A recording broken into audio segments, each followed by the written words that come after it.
Can you give me 3 words that define how you led your life? Just 3 words. I will say that I was very focused and I was very hardworking. Whatever work I took up, I tried to do the best in that.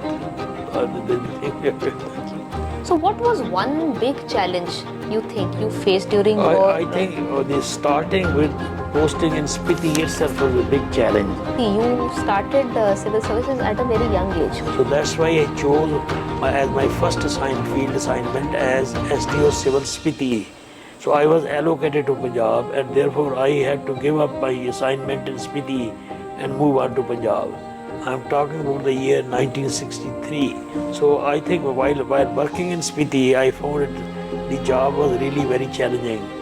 For all those students out there preparing for civil services, what is the message that you would like to give those? They should improve their academics and by choosing proper subjects. Not everybody is qualified to clear the exam, and we must be very clear about this.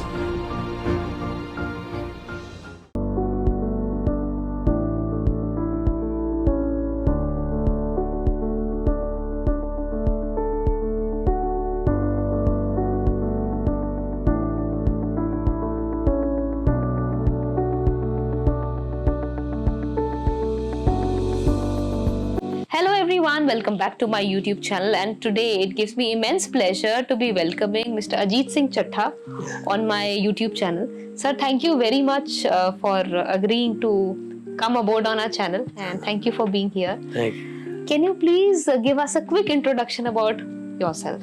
Yeah. Well, I was born in West Punjab, a small town. And I had my primary education there. After 6th class, there was a whole country got partitioned, and Hindus and Sikhs had to shift from there to area that means in India, and from Muslims from India shifted to West Punjab. So that disrupted the whole system. But then I resumed my studies and I completed my studies in the prescribed time and continued with my studies. And in West Punjab, we had plenty of productive land. It was very productive land. Only 2 crops were grown, but they are all the farmers were very happy with the yields and the value they were getting from the land. And so I think people normally had their early education, and some of them used to join army or police or civil services. Others used to carry on with their modern cultivation. So after partition, the choice was either you become a good student and get into a good job, or you will remain unemployed, or you will. So I think out of these choices, I thought let me work hard and get into the employment. And employment also you depend on the qualification you achieve.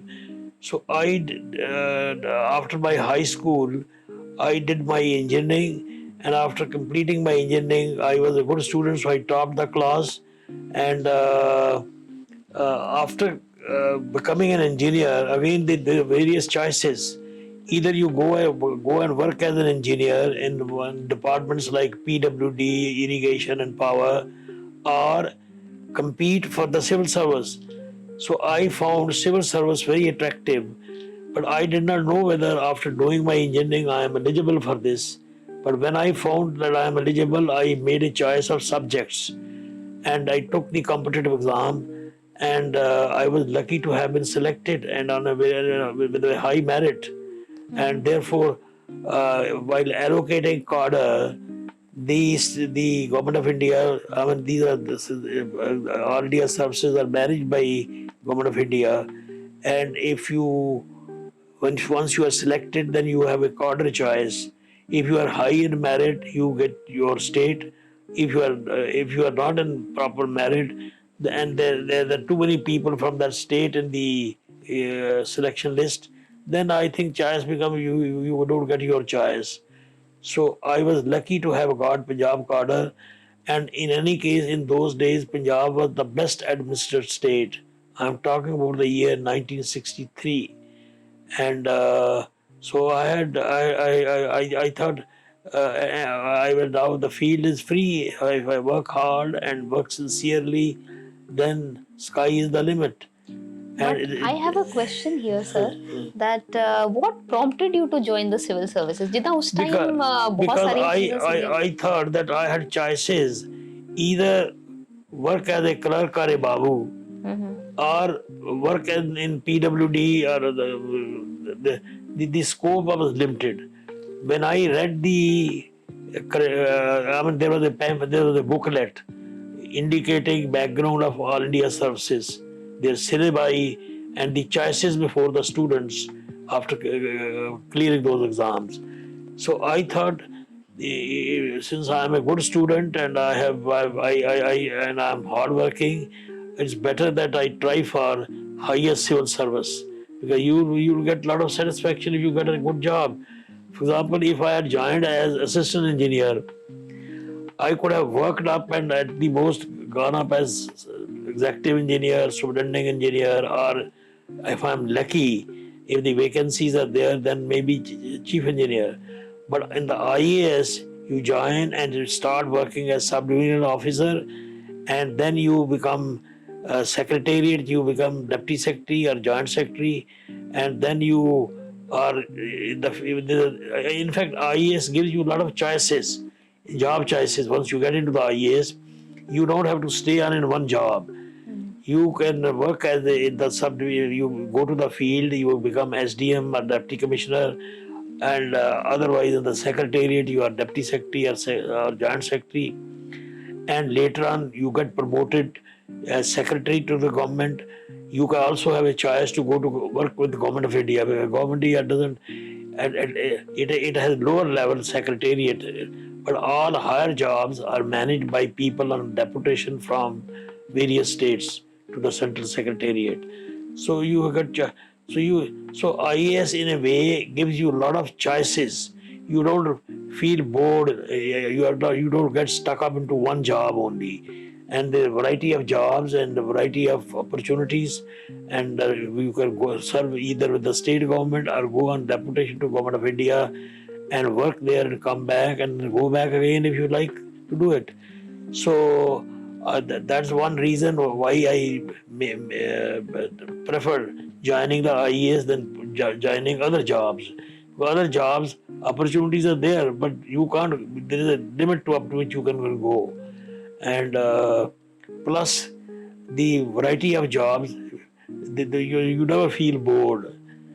And you are working in one department today, then after completing tenure, you're going to go to another department, and therefore there is a variety of jobs and variety of opportunities which you have. So, sir, one of the most significant first assignments that you had was as the STM of the Spiti Valley. Yeah. तो उस time frame में आपको ऐसे क्या logistical और administrative challenges आए in your first assignment? Well, I think Spiti was at that time part of Punjab. Now it is part of Himachal Pradesh.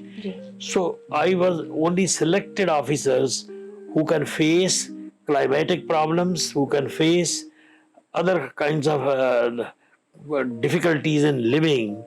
In winter it becomes very cold, and summer it's of course a little mild, but winter is very, very harsh. So it's difficult place to work. And Government of India, Government of Punjab then time, they had created special, it was not a formal thing, but informally people were given choice to work in those hard areas. So I thought it's an opportunity to go and work, and plus there used to be delegation to the officers. For example, I was my own boss. I didn't have to go to senior bosses to get orders, get approvals and things like that. So I was authorized to take decisions within a certain area and certain subjects. So I thought it's a very challenging assignment where you are independent and there's a lot of work to do, a lot of development to be done, and no bossism of any kind creating any problem for one. that independence was there. So that's why I chose as my first field assignment as SDO Civil Spiti. And unfortunately, in '66, the Spiti was transferred to Himachal. The Punjab was bifurcated again.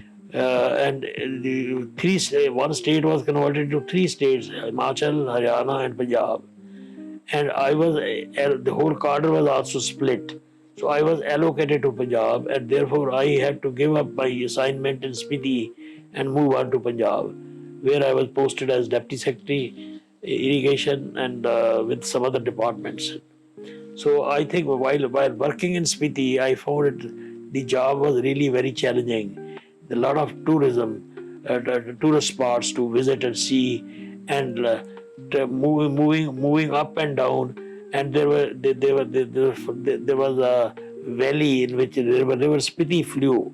We used to flow, and then I think that there were towns up in the hills where you could watch snowfall, and you could also, there were passes. For example, I once, while posted in Spiti, I got an opportunity to go over to Leh. You have to cross over pass and move on in that valley, and then reach Leh. And from Leh to Ladakh, there used to be a road. There was, in those days it was a mule track, frankly. Later on, now of course, when you go there, there are pakka roads, and you can travel in vehicles, cars and jeeps and so on. And so I found the place was really very tough and very challenging at the same time. It was not it was not a family station. And if you are a bachelor, then you have advantage because you don't have to have any burden of the family. And family may not like such a cold weather, such an isolated place. And all these things, the circumstances made that job very special and attractive. And government used to choose officers who were willing to serve there and who will perform well and who will settle down in that environment. Uncle ਜਿਹੜੇ ਨਾ ਅੱਜ ਕੱਲ ਅਸੀਂ ਜਿੱਦਾਂ ਦੇਖਦੇ ਆ ਬੜੇ students ਨੇ ਜਿਹੜੇ ਆਈਐਸ ਵਾਸਤੇ ਟਰਾਈ ਕਰਦੇ ਆ they also feel like it's their biggest dream and after that they are unable to clear sometimes. And once I see you started civil services at a very young age, ਉਸ time 'ਚ ਜਿੱਦਾਂ ਇੰਨੀ ਕੋਈ ਉਹ ਵੀ ਨਹੀਂ ਸੀਗਾ ਕਿ ਤੁਸੀਂ ਕੋਈ ਸਿਵਲ ਸਰਵੈਂਟਸ ਦੀ ਫੈਮਿਲੀ ਤੋਂ ਸੀਗੇ, you were the first one, ਤੇ ਇੰਨੀ ਛੋਟੀ ਏਜ 'ਚ ਇੰਨਾ ਵੱਡੀ ਰਿਸਪੌਂਸਿਬਿਲਿਟੀ ਨੂੰ ਸੰਭਾਲਣਾ ਤੇ ਉਸ ਤੋਂ ਬਾਅਦ ਉਹਦੇ ਨਾਲ ਤੁਸੀਂ ਇੰਨੇ ਚੈਲੰਜਿੰਗ ਅਸਾਈਨਮੈਂਟਸ ਵੀ ਟੇਕ ਅਪ ਕੀਤੇ. So what was one big challenge you think you faced during your... I think the starting with posting in Spiti itself was a big challenge. Yeah. But it was a challenge of a different nature. Tough place to live in. No process of consultation with senior people. You have to do, you are on your own. So you have to take decisions. You must be a decision maker if you are posted to such a place.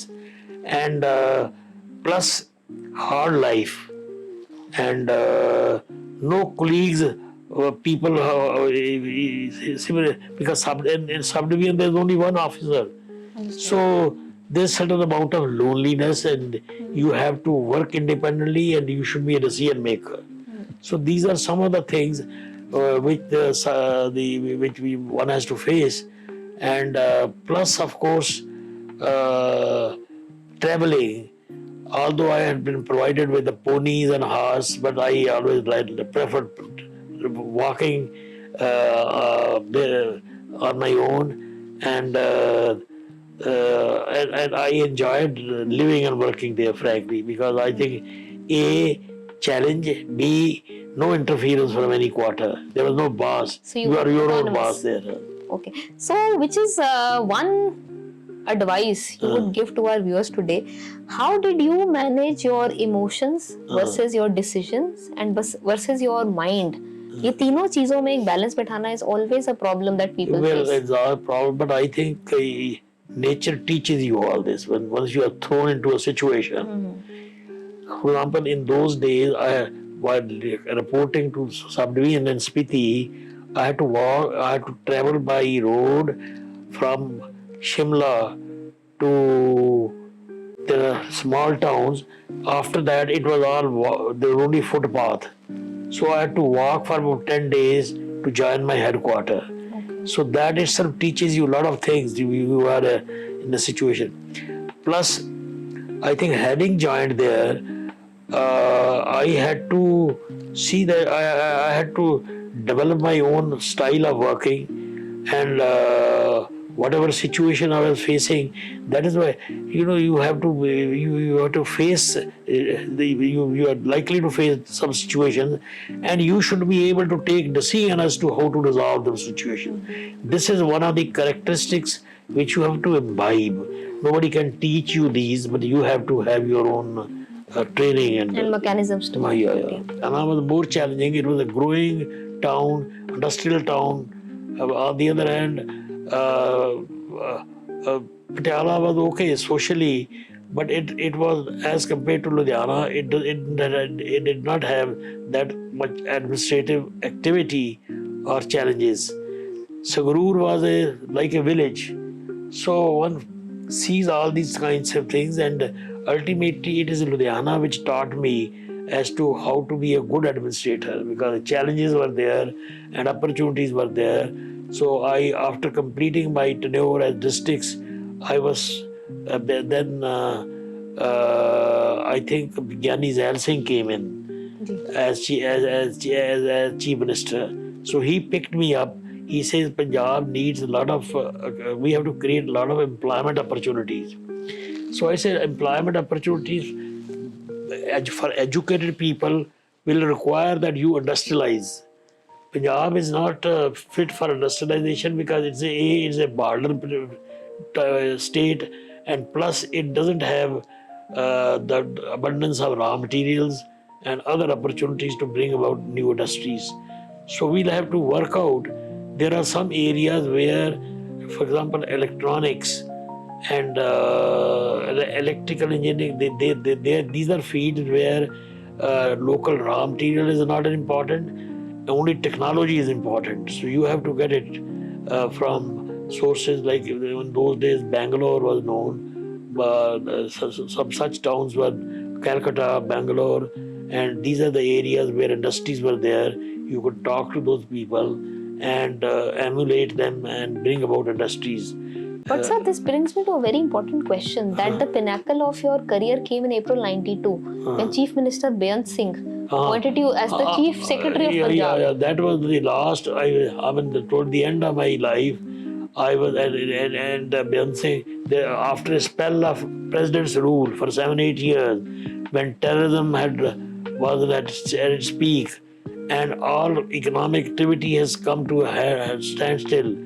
And after many years, we had regular government, democratic government coming in, and democratic institutions coming in. All our government departments start working, and we bring about industries and other institutions and create employment opportunities for the young people, and also upgrade our schools and colleges so that people are employable.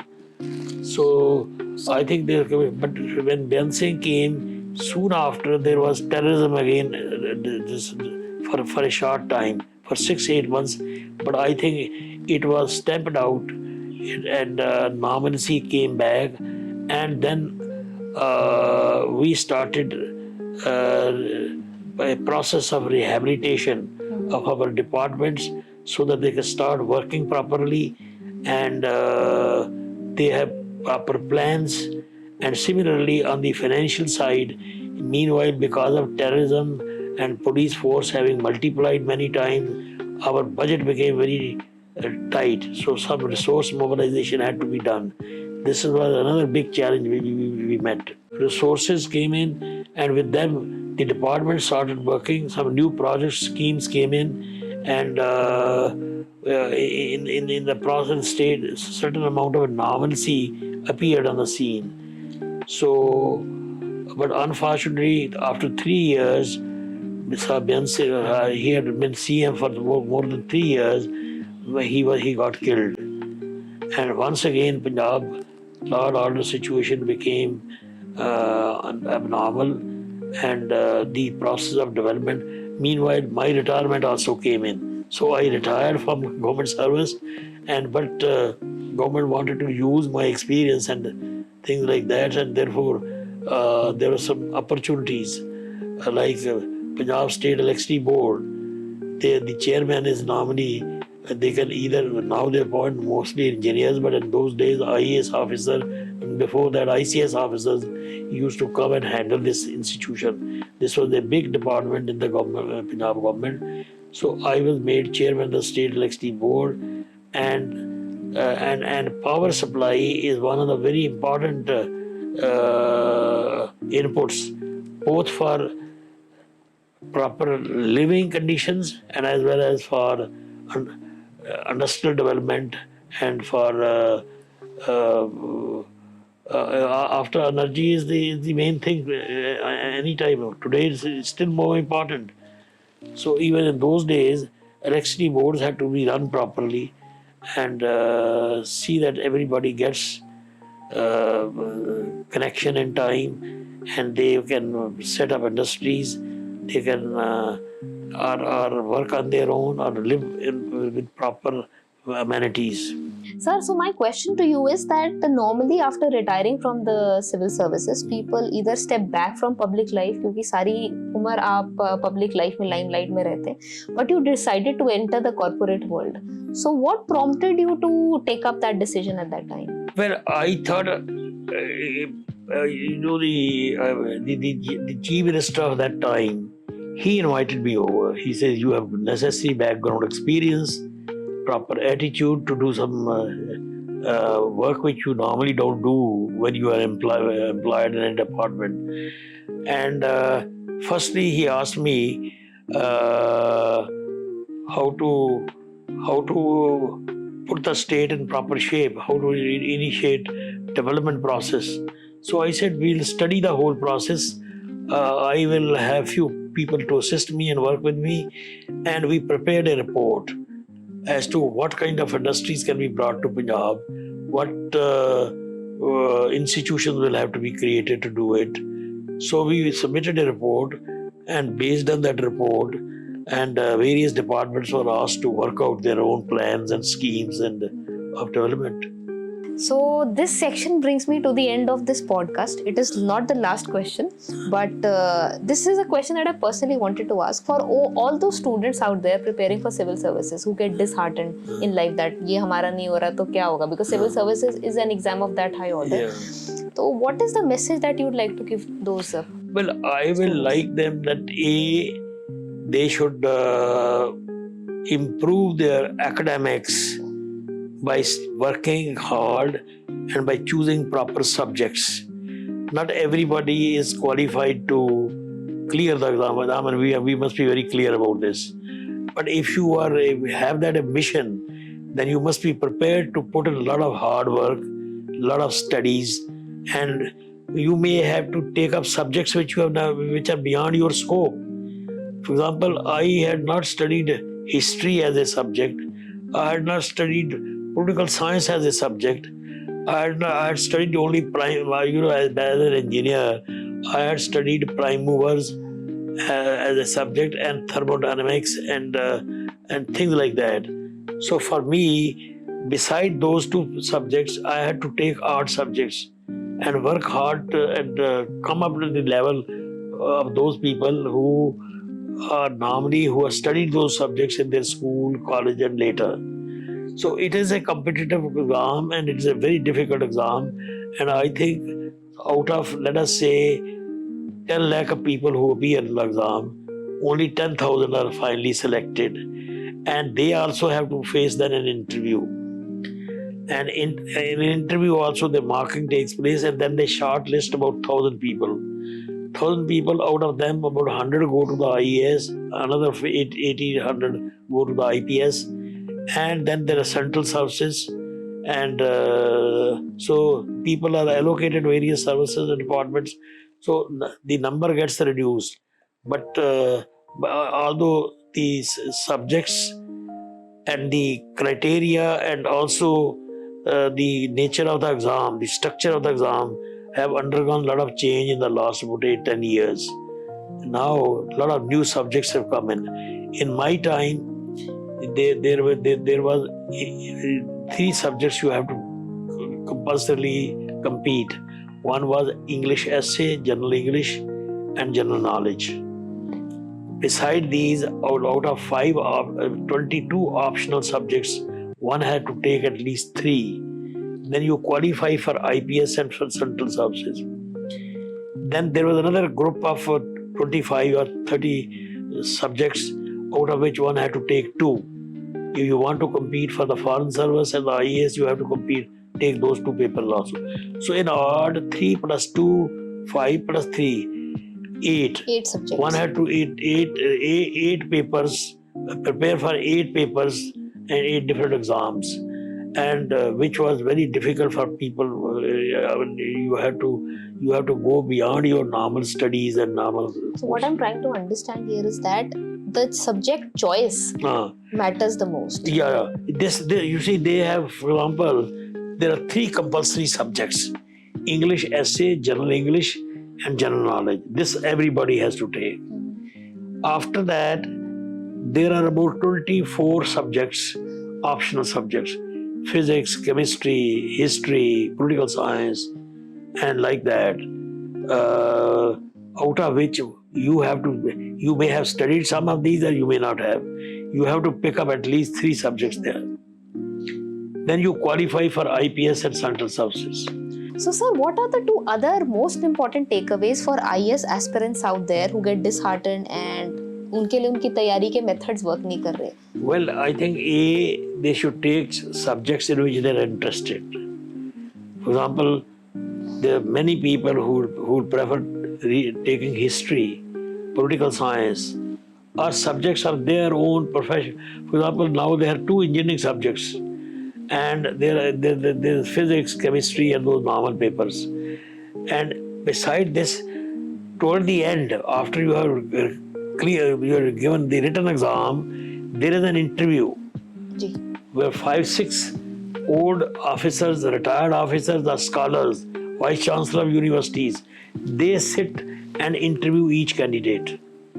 So that is very important. There they can ask you about any subject.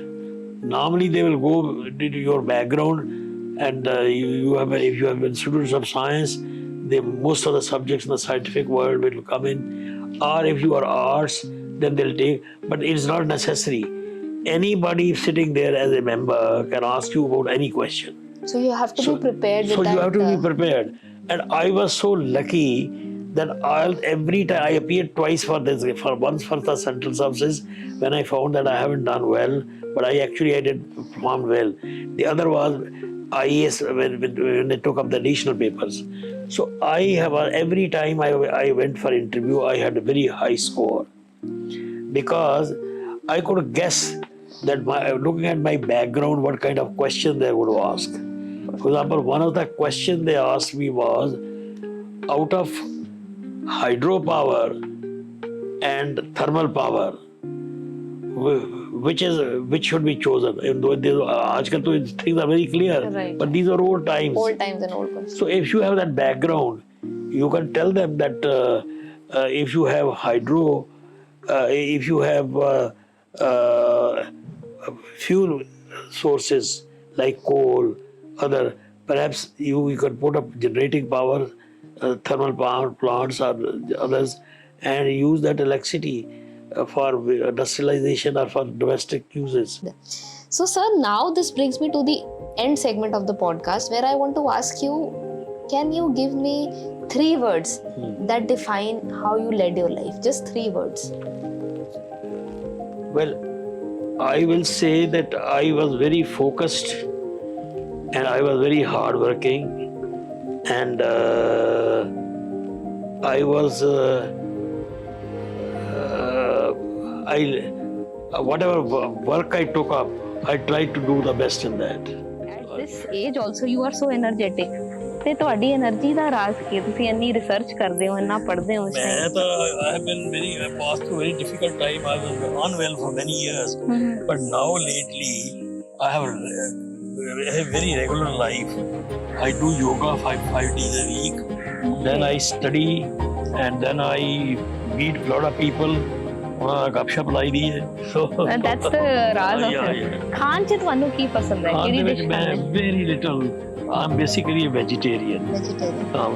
ਕੋਈ chicken fish ਬਣ ਜੇ party ਪੂਟੀ ਹੋਏ ਤੇ ਕਰਦੀ ਬਣਾ ਦੇ at home is all simple vegetarian. Simple vegetarian. ਠੀਕ ਹੈ. ਤੇ ਅੰਕਲ ਤੁਸੀਂ ਆਪਣੀ ਪਰਸਨਲ ਲਾਈਫ 'ਚ ਸਭ ਤੋਂ ਕਲੋਜ਼ ਕਿਹਦੇ ਹੋ?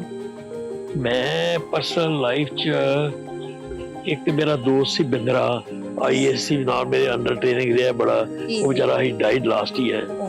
He was a very close friend of mine, and we used to in the service.